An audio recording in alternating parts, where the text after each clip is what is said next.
Maintenant, toujours à la deuxième position, là où nous avons le sorcier suprême. Maintenant, les sorciers, quand ils veulent maintenant partir dans le ténèbre, qu'est-ce qu'ils font? Ils se mettent au croisement des avenues. Ils prennent ce qu'on appelle le sifflet d'appel. Quand ils sifflent, automatiquement, tous les sorciers inconscients quittent leur corps pour les rejoindre, quittent leur maison pour les rejoindre. Alors, quand il y a des moments où les sorciers se disent, cette fois-ci, en tout cas, nous n'allons pas partir en groupe dans le ténèbre. Chacun va utiliser son moyen de transport. Et c'est là qu'on transforme des gens, ils deviennent des chevaux. Et on monte dessus comme moyen de transport. Vous allez voir, il y a des gens qui ont des douleurs quand ils se réveillent. Il y a des gens, on tire, vous voyez, des gens, on tire. Vous voyez, quand on est sur le cheval, on tire les oreilles, on est assis sur le dos. Il y a des gens qui ont des douleurs comme ça. Des douleurs au niveau du dos, des douleurs abdominales, des maux de tête, des jambes. Il y a des gens qui commencent à avoir même certains symptômes de rhumatisme. Cependant, quand on va à l'hôpital, on fait les examens, il n'y en a pas. Il y a des gens qui souffrent comme ça avec des problèmes de jambes, des pieds, tout ça. Mais ces choses-là, vous ne pouvez pas les expliquer parce que vous avez fait la théologie. Non. Non. Non. Non. Il faut seulement avoir la révélation. La révélation. Vous voyez, aujourd'hui, lorsque on voit certaines églises, dans l'église, les gens sont beaucoup plus scientifiques, charnels.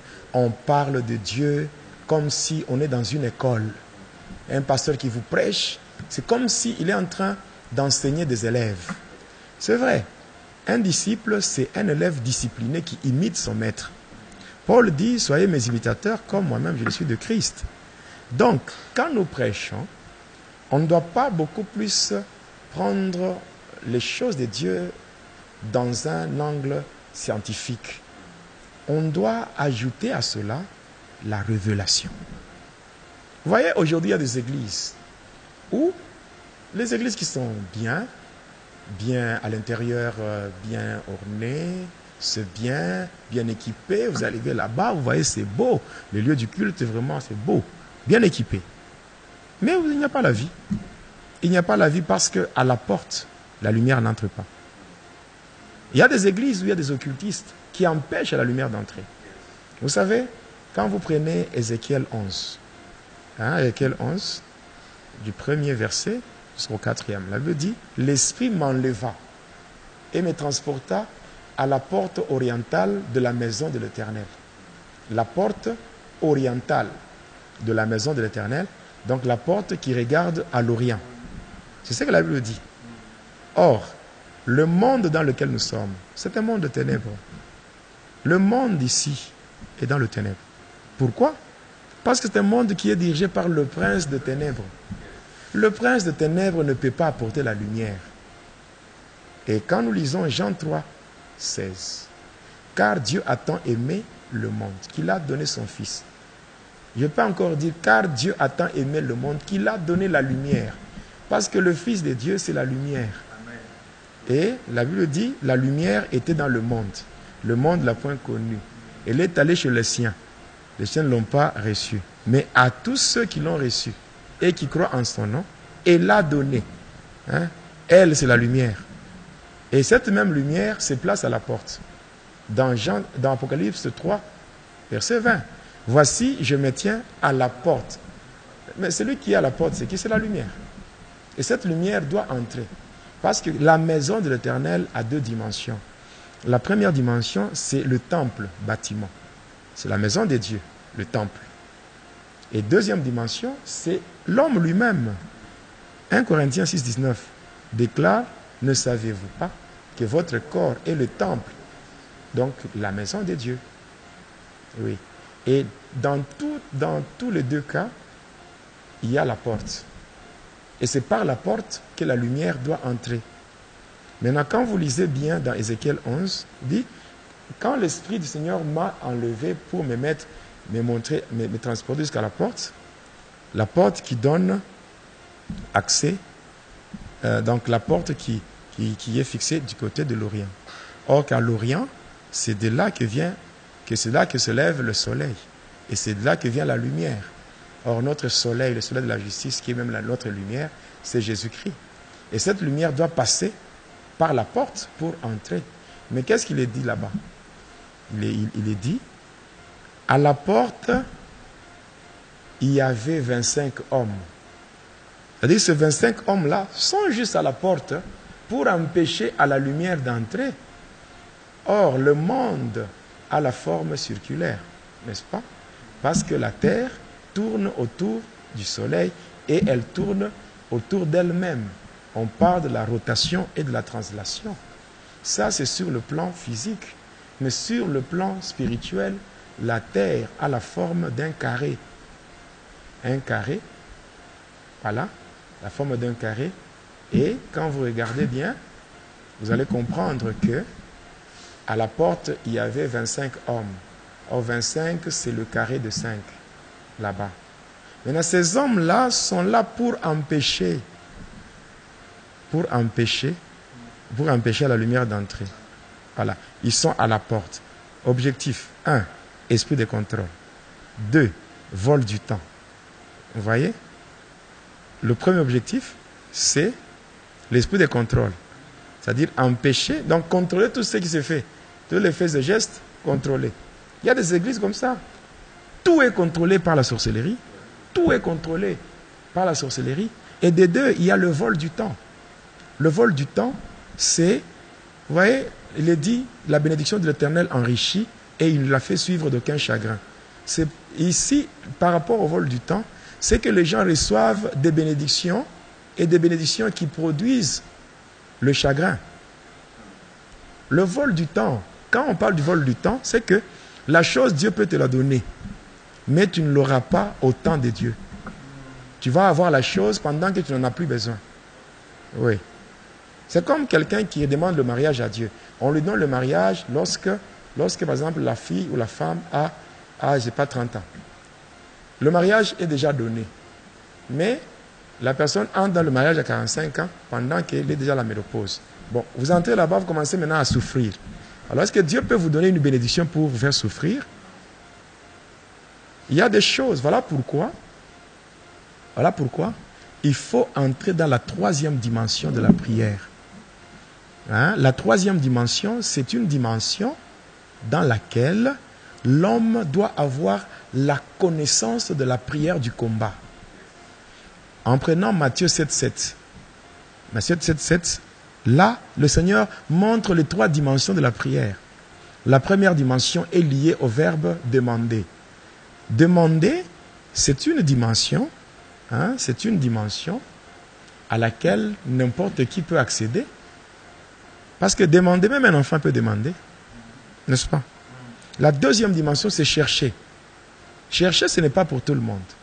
Chercher, ça engage l'intellect.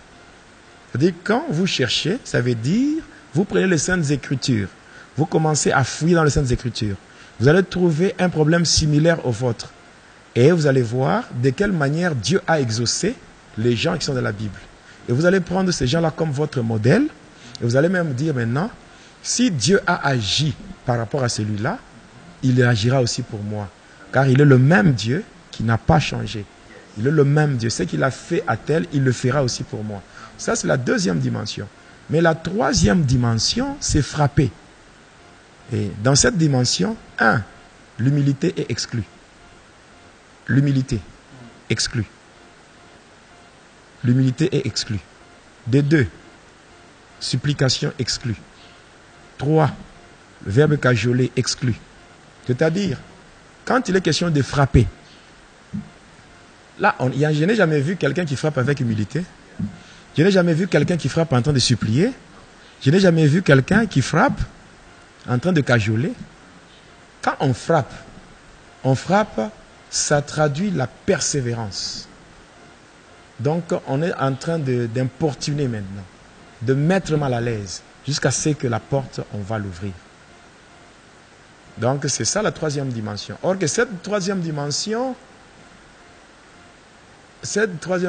demande la connaissance de la prière du combat spirituel. Et cette dimension dépend de notre législateur. Notre législateur, c'est Dieu, n'est-ce pas? C'est lui qui nous a appris à frapper. Parce que lui-même, quand il se tient à la porte, il ne demande pas, il ne cherche pas. Il dit, je me tiens à la porte et je frappe. Et par rapport à ça, vous savez pourquoi Jésus dit, il faut frapper?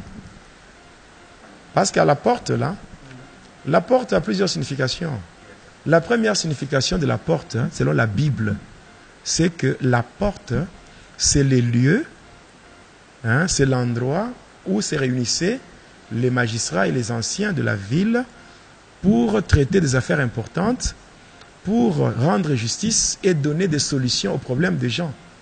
Quand vous prenez Zacharie, par exemple Zacharie 8, verset 16, vous prenez Amos, chapitre 5, verset 10, verset 12, verset 15, vous prenez Deutéronome 25, verset 7, vous allez comprendre. Même Josué 20, verset 4, vous allez comprendre la signification de la porte. Et c'est dans ce contexte-là Jésus a dit frappez. On vous ouvrira. Pourquoi? Parce que la solution est à la porte. Et la porte peut aussi avoir une autre signification. C'est le lieu où les dominations, les autorités, les principautés se réunissent pour faire des complots contre l'Église. Voilà pourquoi dans Matthieu 16, verset 18, Jésus a dit à Pierre, tu es Pierre, et sur cette pierre, je bâtirai mon Église, et les portes de ce jour des morts ne prévaudront jamais contre elle. C'est-à-dire que toutes les décisions prises à la porte là, contre l'Église, ces décisions-là n'auront pas d'effet. La porte, c'est aussi une ouverture, une opportunité, un moyen d'avoir ce qu'on cherche. C'est ça la porte. Et voilà, maintenant eux vont se mettre à la porte. Et ils sont là. C'est-à-dire que vous voyez l'église, il n'y a pas de révélation. Une église où les dons spirituels ne sont pas opérationnels. Oui. Une église où les gens n'ont même pas de rêve. Les gens qui ne font que prier, ils n'ont rien comme révélation, ils n'ont rien. Tout simplement parce qu'on a tout bloqué à la porte. Or que le monde dans lequel nous sommes, c'est un monde qu'on doit quitter pour aller dans le monde surnaturel. Prendre les choses dans le surnaturel afin de venir impacter le monde naturel. Voilà pourquoi Ézéchiel, Dieu l'a transporté. Dans Ézéchiel 37, Dieu le transporte jusque dans la vallée des ossements desséchés. N'est-ce pas? Parce que l'Israël se plaignait. Nous sommes désespérés, nous n'avons plus d'avenir. Le tout n'était pas de pleurer dans le monde naturel. Et Dieu va prendre quelqu'un et le transporter dans le surnaturel afin qu'il revienne pour impacter le naturel. Or maintenant, pour quitter le naturel et aller dans le surnaturel, il faut passer par la porte. Mais s'il y a cette porte-là, il y a les 25 hommes qui sont là. Vous allez passer comment? C'est comme ça que l'église est bloquée. L'église est bloquée, les gens sont bloqués. Il y a même des gens aujourd'hui. Vous avez passé quand on fait le combat contre les bêtes. Le combat contre les bêtes. C'est un combat qui a 3 caractéristiques. C'est un combat, premièrement, c'est un combat d'une porte ouverte. Et à ce moment-là, la porte devient un tournant où vos ennemis vous attendent pour vous humilier, pour vous faire échouer. Ces ennemis-là, on les appelle le jaloux de votre destinée. Le jaloux de votre destinée ou les ennemis de votre avenir. Ils sont à la porte. Vous voyez, quand Dieu dit à Israël, il dit à Moïse, va libérer Israël. Tu vas le faire monter hors du pays d'Égypte et pour le faire entrer à Canaan. Quand Dieu dit, tu vas le faire entrer à Canaan, c'est-à-dire il y a une porte que Dieu a déjà ouverte.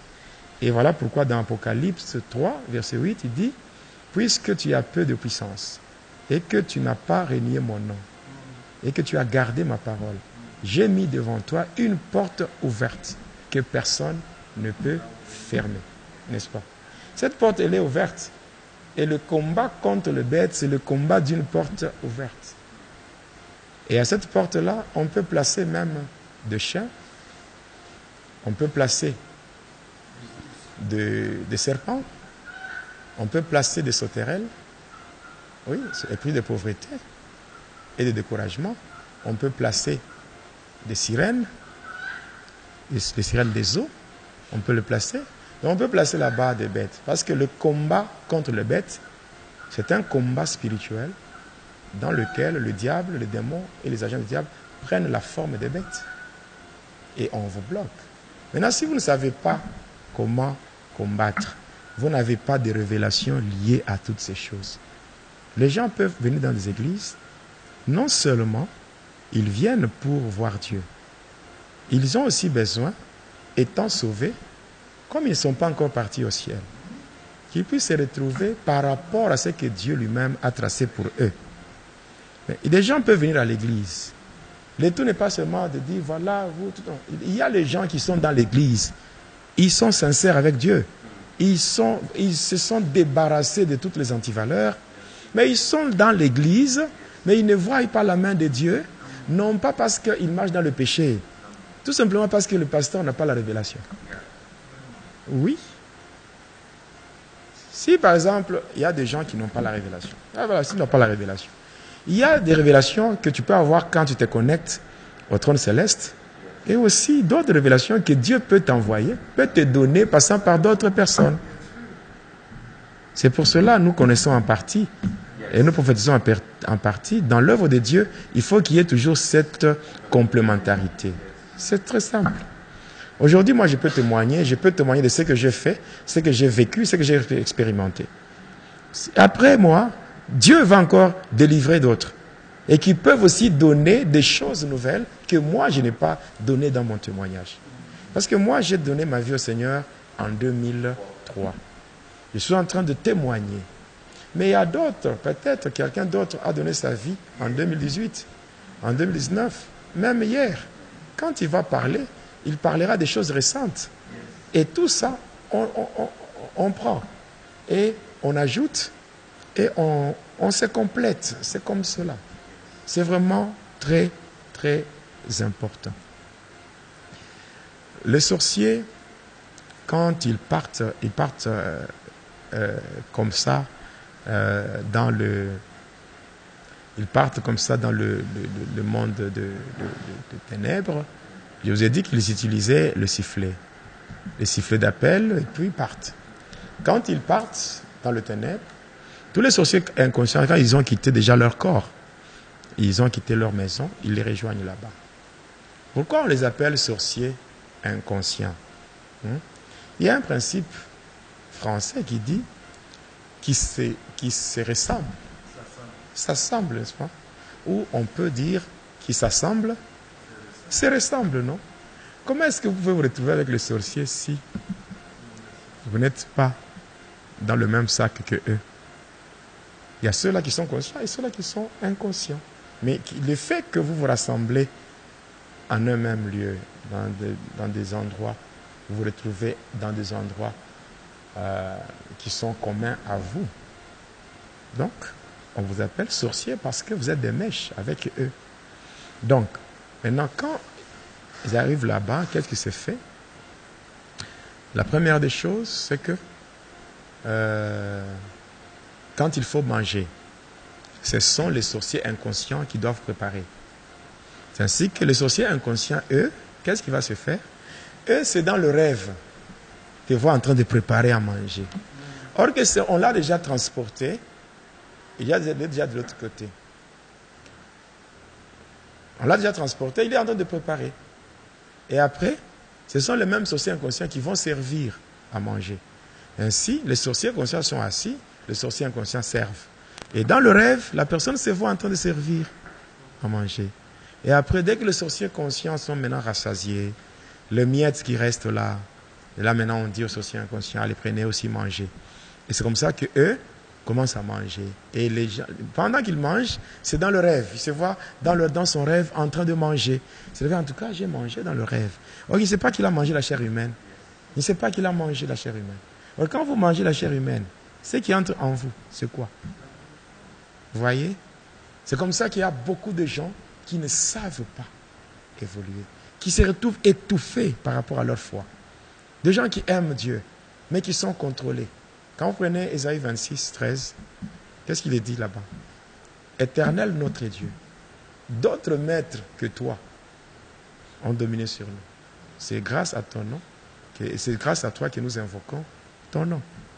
Il y a des gens qui ont l'Éternel comme leur Dieu, qui aiment Dieu, qui invoquent même le nom de Dieu par la grâce. Mais cependant, ce n'est pas Dieu qui règne sur eux. Il dit, d'autres maîtres que toi. Il y a des gens qui sont aujourd'hui des prisonniers, des esclaves des hommes. Moi, je préfère être dominé par Dieu. Je préfère que Dieu règne sur moi, que son règne vienne dans ma vie, que de voir le règne du diable. Parce que le diable, s'il règne dans votre vie, c'est pour vous réduire. C'est pour faire de vous un jouet, un objet. Donc il ne tient même pas compte de qui vous êtes. Il ne tient même pas compte du fait que vous avez été créé à l'image et à la ressemblance de Dieu. Tout ça, ça ne lui dit rien. Il est là pour vous réduire. Et la Bible déclare dans Jean 10, que le voleur ne vient que pour détruire et égorger. N'est-ce pas? Or que quand on parle d'égorger, égorger, ça signifie le sacrifice. Ça veut dire tuer en tranchant la gorge. C'est un sacrifice. Et c'est ce que les sorciers font. Donc il y a beaucoup de choses qui se font dans le ténèbre. Et ces choses doivent être mises à nu, doivent être dévoilées pour que les enfants de Dieu fassent maintenant des prières conséquentes. Les prières conséquentes. Parce que la Bible dit, faites en tout temps toutes sortes de prières et veillez à cela avec une entière persévérance. Donc il y a des prières d'adoration, des prières de supplication, il y a aussi des prières de combat. Des prières de combat qui consistent à frapper pour dégager ou déloger l'ennemi. Donc c'est très très important par rapport à la marche chrétienne. Maintenant, quand les sorciers ont déjà mangé, ils ont terminé tout, maintenant vient le moment de se divertir par des chants, qu'on a chanté. Maintenant, il faut qu'il y ait des instruments pour accompagner les chants. Là, il faut avoir du tam-tam, il faut avoir de guitare. Et ce qu'on fait, c'est quoi? Les ventres de sorciers inconscients, ça devient de tam-tam. Et les gens se réveillent avec des douleurs impossibles. Des douleurs abdominales, le bas-ventre fait mal et tout. On prend des jambes, ça devient de guitare. Et il y a des gens qui se retrouvent, parce qu'avec des guitares, on est obligé de gratter. Vous allez voir des gens avec des plaies qui ne se terminent jamais. Vous allez voir une plaie qui commence à se cicatriser et puis ça s'ouvre encore. Parce qu'on gratte par les sorciers. Il y a des gens qui ont des douleurs au niveau des pieds, des jambes, tout ça. Ce sont les sorciers qui sont auteurs de tous ces fléaux. Et ça s'est fait dans le monde des sorciers. Et après, quand maintenant les petits sorciers aussi, pour se divertir, ils veulent jouer au foot. Qu'est-ce qu'on utilise comme balle? Ce sont les têtes. Oui, les têtes des gens, c'est ça qu'on utilise. Et les gens se réveillent avec des maux de tête impossibles. Il y a des gens, quand ils commencent à sentir les douleurs, les maux de tête, c'est compliqué. Il y a des gens qu'on arrive même à leur faire des incisions pour que ça s'arrête. Or qu'en faisant des incisions, on met encore des antennes. Voilà. Et tout ça, c'est pour que la personne soit toujours contrôlée par l'ennemi. Vous voyez toutes ces choses-là. Il faut que ça soit révélé, que ça soit dévoilé pour permettre aux enfants de Dieu de voir la lumière. Donc c'est vraiment très très important. J'ai parlé de la deuxième position qui était occupée par le sorcier suprême. Maintenant la troisième position, elle est occupée par les bourreaux. Les bourreaux, c'est-à-dire que ceux-là qui sont chargés pour dépecer. C'est-à-dire que quand on tue une personne, avant de manger sa chair, qu'est-ce qui se fait? Qu'est-ce qui se fait? On doit appeler des bourreaux. C'est eux qui doivent dépecer. Alors, qu'est-ce qui se passe quand on veut tuer une personne de la sorcellerie? Quand on veut tuer une personne de la sorcellerie, c'est qu'on commence d'abord par voler son ombre. On vole l'ombre. Vous voyez, quand une personne marche, il y a le reflet de son corps, c'est l'ombre. Voilà, maintenant on commence par voler l'ombre. C'est comme ça qu'on fait. On vole d'abord l'ombre. Dès que l'ombre est volée, et par la suite, maintenant, on va chercher un moyen pour tuer la personne. Ça sera soit par un accident, par une maladie. Donc on va chercher par un accident et tout ça. Et la personne va mourir. Dès que la personne meurt, on peut même appeler un médecin pour vérifier les signes vitaux.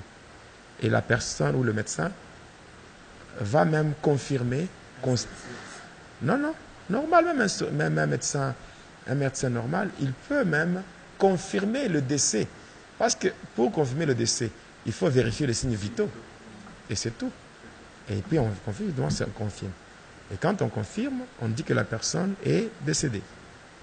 Mais en réalité, cette personne n'est pas encore morte. Cette personne est encore en vie. Oui. La personne est encore en vie. Maintenant, la nuit. La nuit maintenant,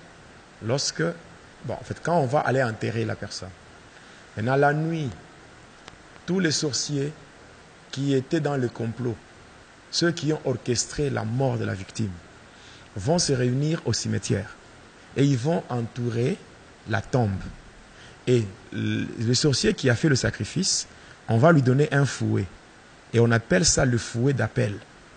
Il va avancer et quand il sera devant la tombe, il va frapper 3 fois. Dès qu'il frappe 3 fois, la personne que vous avez enterrée va sortir. Quand la personne sort, on prend l'ombre qui était volée et on lui retourne ça. Et là, la personne est consciente. Et la personne va même reconnaître les gens qui l'entourent. Et à ce niveau-là, la personne ne peut plus rien faire. À ce moment-là, il n'y a pas de secours. Même si la personne crie, il n'y aura rien. Même si la personne appelle Jésus, même Jésus ne viendra pas.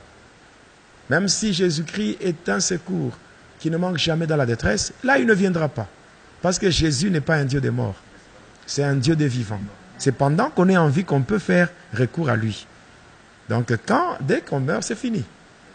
Et là, qu'est-ce qu'on va faire? On va chercher maintenant un œuf non préparé. Et on va l'écraser sur la tête de la personne afin de rendre sa conscience stérile. Après avoir fait cela, on va utiliser un objet qui ressemble à un malaxeur. Donc, il y a une boule d'un côté. On va frapper au niveau de la nuque. Quand on frappe, c'est cette fois-là maintenant que la personne va mourir. Maintenant, avant cela, si la personne qui l'avait sacrifié avait besoin de l'utiliser, soit au champ, à la pêche, là on va le laisser. Et quand on laisse, et on va l'utiliser à un travail précis. Et pendant le temps qu'on l'utilise et qu'on ne l'a pas encore tué, il y a des fois, on peut même voir cette personne ici dans le monde. On peut voir, on vous dira que non, quelqu'un a vu tel. Et la personne qui a vu est allée aussi voir d'autres. J'ai vu tel. Mais non, celui-là, la personne dont tu parles, cette personne est morte il y a longtemps, on l'a déjà enterrée. Cela veut dire que cette personne, on l'a déjà enterrée, mais on ne l'a pas encore tuée dans la sorcellerie. Et c'est lorsque la personne va se fatiguer par rapport au travail qui lui a été donné. Quand la personne se fatigue, c'est là qu'on va encore ramener pour frapper et tuer et manger. Comment? Dans le cercueil, il n'y en a pas? Il n'y en a pas. On a déjà pris. Il n'y en a pas, on a déjà pris. Non, c'est dans une dimension maintenant ésotérique. Ésotérique, c'est-à-dire que c'est comme dans ce monde ici. Vous pouvez être avec un sorcier. Vous êtes là, vous êtes en train de parler avec un sorcier. Il peut utiliser son deuxième corps. Il a un corps normal et le corps astral. Et par rapport à ça, il peut être avec vous, en train de vous ensorceler, vous êtes là. Voilà. C'est pour cela, un enfant de Dieu doit avoir le Saint-Esprit. Il y a des choses que peut-être tu ne peux pas voir, mais le Saint-Esprit voit ça. Et il te révèle. Et tu peux même dire à la personne, arrête ce que tu fais. Arrête ce que tu es en train de faire. C'est le Saint-Esprit qui vous a révélé. Je pense que j'aurai à répondre, quand viendra le moment des questions, j'aurai à répondre à tout ça. Maintenant, quand la personne sort, la personne sort de la tombe, après on frappe au niveau de la nuque, la personne tombe, la personne meurt. Maintenant, à partir de là, on va proposer 5 noms. 5 noms de bêtes. Chèvre, mouton, porc, vache, tout ça. On propose 5 noms. Et là, on va faire le tirage au sort.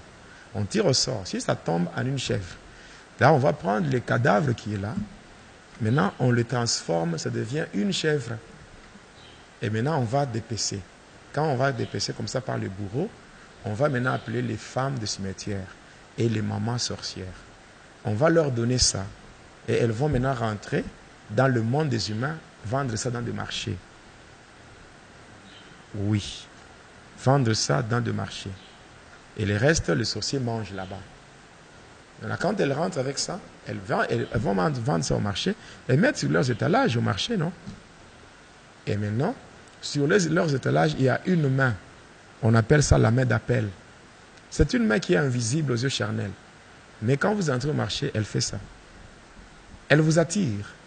Et vous allez là-bas, vous payez, croyant que vous avez payé la viande de chèvre ou la viande de bœuf, ou la viande de bœuf. Et cependant, vous avez payé la chair humaine. Et vous rentrez avec ça chez vous, vous mangez. C'est comme ça qu'il y a des possessions démoniaques, il y a la régression dans la foi, il y a l'incrédulité qui s'installe. Donc, il y a toutes ces choses-là, des maladies incurables, c'est passant par ces choses. Il y a des fois, on prend le sang humain, on transforme, ça devient de l'huile de palme, on amène dans le marché et les gens achètent. Les gens achètent ça. Il y a des fois, les sorciers transforment les doigts des cadavres, on transforme ça, ça devient des gros frétins. On amène dans le marché. Donc, il y a beaucoup de choses qui se font. Il y a des choses qui se font, on peut transformer, on transforme beaucoup de choses. On peut prendre l'eau, c'est-à-dire, on peut prendre un cadavre, on le laisse pendant 4 jours. Et quand le cadavre commence à se décomposer, le corps commence à sécréter un liquide.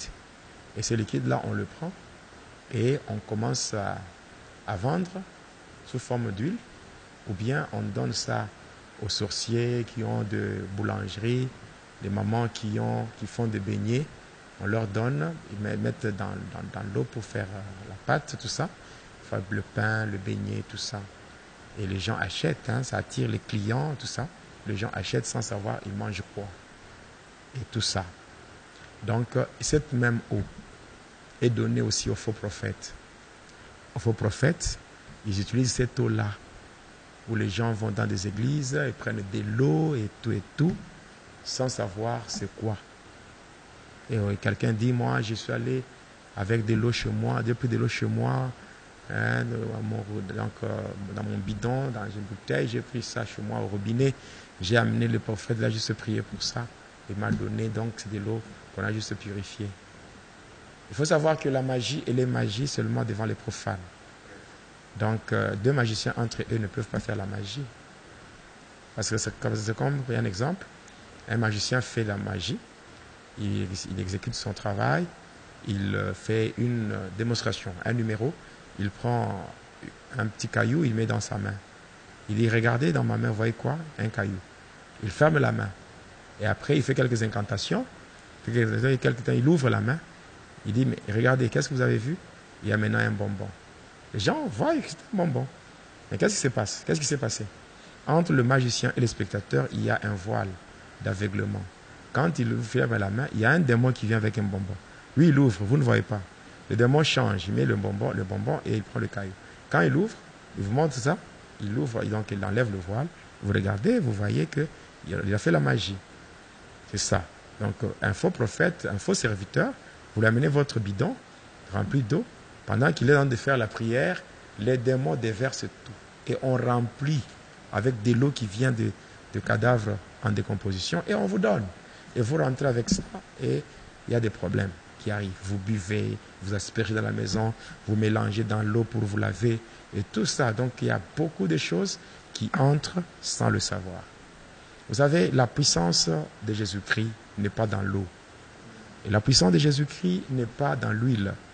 La puissance de Jésus-Christ n'est pas dans le feu. Mais la puissance de Jésus, elle est dans la parole.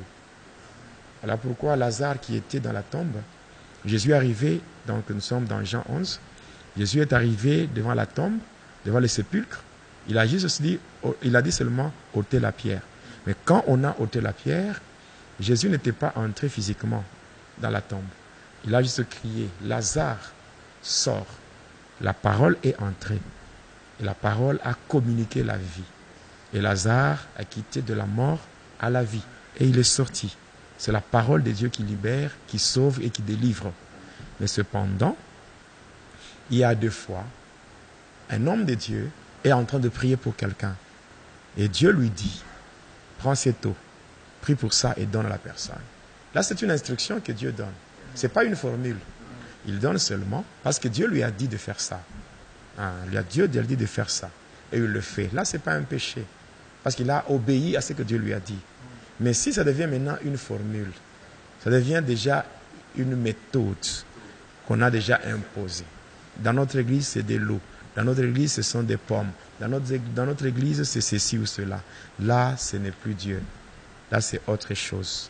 Là, c'est autre chose. Vous savez, quelqu'un qui a Jésus, il a déjà de l'eau. Parce que Jésus est la source d'eau vive. Quelqu'un qui a Jésus, il a déjà de l'huile. Parce que Jésus, quand nous disons Jésus-Christ, donc Jésus-Christ, c'est-à-dire c'est lui qui est oint. Voilà pourquoi il est dit, lui-même a dit, l'Esprit du Seigneur est sur moi, car l'Éternel m'a oint. Donc, quelqu'un qui a Jésus, il a déjà l'huile. Quelqu'un qui a Jésus, il a déjà le feu. Parce que Jésus, quand il entre dans une personne, lui-même étant un feu dévorant, il va détruire tout ce que l'ennemi a mis dans la personne. Donc, il y a des choses que les enfants de Dieu font par ignorance. Mais ceux qui sont conscients de ce qu'ils font, ils imposent, parce qu'ils voient les églises comme leur boutique, et les articles de leur boutique, ce sont les fidèles, oubliant que ces fidèles qui sont dans les églises, ce sont les âmes que le Seigneur a sauvées à un grand prix. Il a payé de sa vie, il est mort, il a versé son sang. Il a versé son sang. Les gens ne comprennent pas l'œuvre de la croix. Jésus a souffert. Le châtiment qui nous donne la paix est tombé sur lui. L'homme des douleurs. Nous l'avons considéré comme étant puni, frappé de Dieu. À cause de nous, l'homme des douleurs. Donc, quand nous prenons Ésaïe 53, on voit combien Jésus a souffert afin que les âmes soient sauvées. Mais aujourd'hui, il y a des gens qui prennent les âmes comme des jouets, comme des, comment dirais-je, comme des articles de leur boutique. Alors, c'est compliqué. Voilà.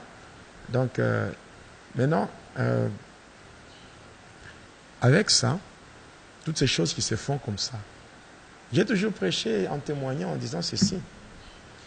La main d'appel qui est sur les étalages, cette main ne peut pas attirer n'importe qui.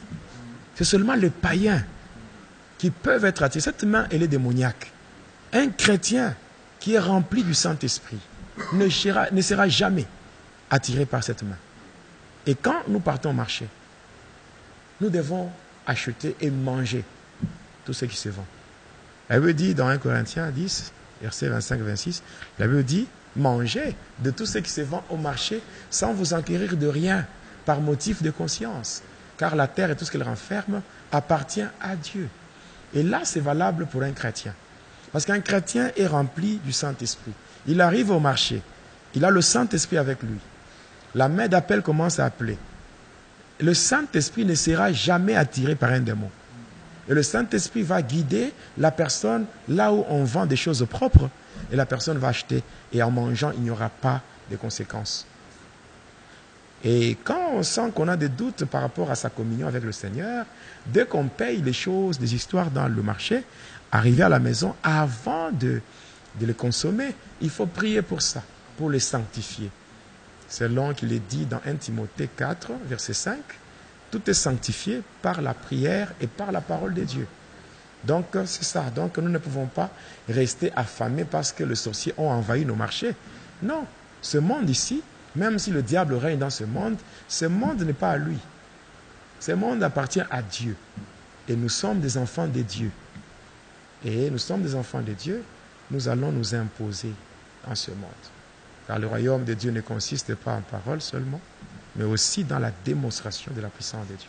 Donc nous allons démontrer la puissance de Dieu en imposant au diable, en lui imposant le silence. Oui, c'est possible de le faire. Donc c'est vraiment possible.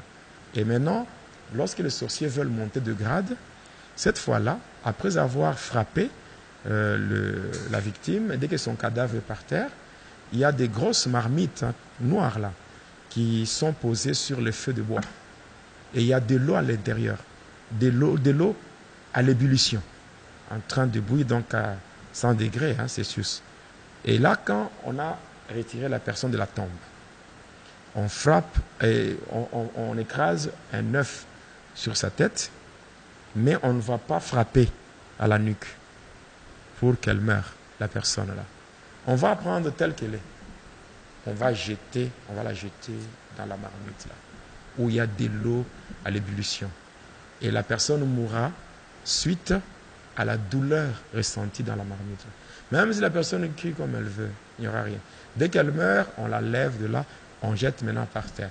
Et les sorciers qui veulent monter des grades vont commencer maintenant, vont sauter sur le cadavre, commencer à couper chacun comme il veut, et ils mangent. C'est comme ça qu'ils vont monter de grade.